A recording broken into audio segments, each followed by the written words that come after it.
जय श्री हरि। नमस्कार भक्तों, आप सबको पापा कुंसा एकादशी की मंगलमय शुभकामनाएं।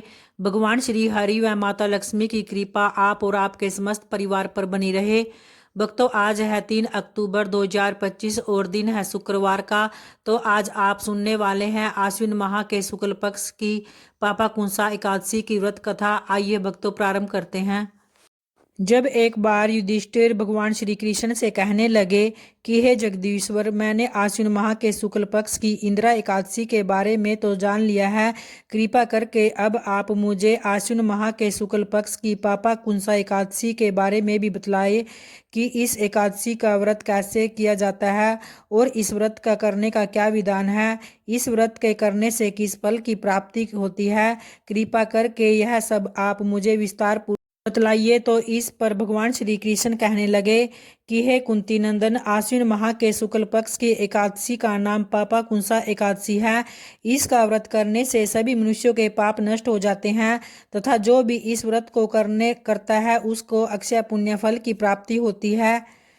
और जो अज्ञानतावश भक्त इस दिन भगवान विष्णु की पूजा आराधना करते हैं, नित्य नमस्कार करते हैं, वे नरक को प्राप्त नहीं होते। और इस दिन भक्त को पद्मनाभ की पूजा अवश्य करनी चाहिए। और इस व्रत के करने से सभी मनुष्य के पाप तो नष्ट होते हैं तथा अक्षय पुण्य फल की प्राप्ति भी होती है। इसलिए हे युधिष्ठिर, आश्विन मास के शुक्ल पक्ष की एकादशी के दिन इच्छित फल की प्राप्ति के लिए भगवान विष्णु का पूजन अवश्य करना चाहिए। इस पूजन के द्वारा मनुष्य को स्वर्गलोक की प्राप्ति होती है।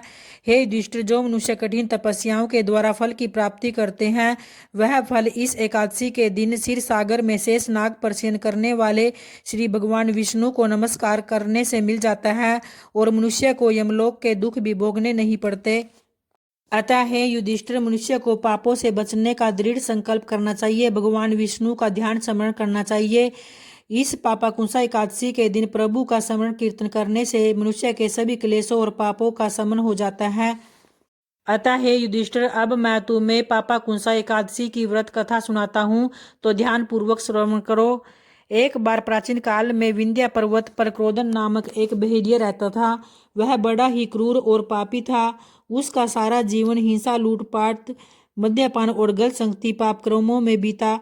जब उसका अंतिम समय आया तब यमराज के दूत बहेलिये को लेने पहुंचे और यमदूत ने बहेलिये से कहा कि कल तुम्हारे जीवन का अंतिम दिन है, हम तुम्हें दोबारा कल फिर लेने आएंगे।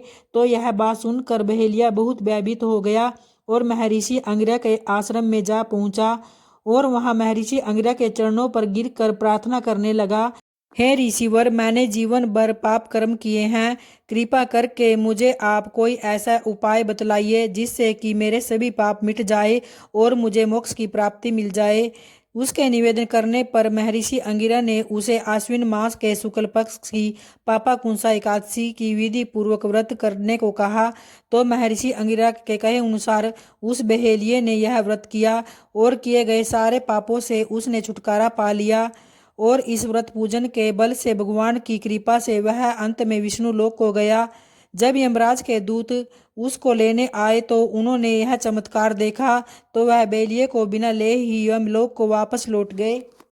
तो इस प्रकार से भक्तों, जो भी व्यक्ति इस दिन पूरे विधि विधान पूर्वक एकादशी व्रत का पालन करता है, भगवान विष्णु जी की पूरे विधि विधान से पूजा आराधना करता है, उसके सभी पाप मिट जाते हैं तथा अंत में उसे स्वर्ग की प्राप्ति होती है।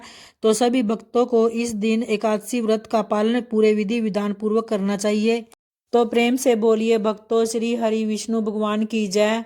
उम्मीद करती हूँ दोस्तों आपको वीडियो पसंद आई होगी। अगर आई है तो वीडियो को लाइक व सब्सक्राइब जरूर करें।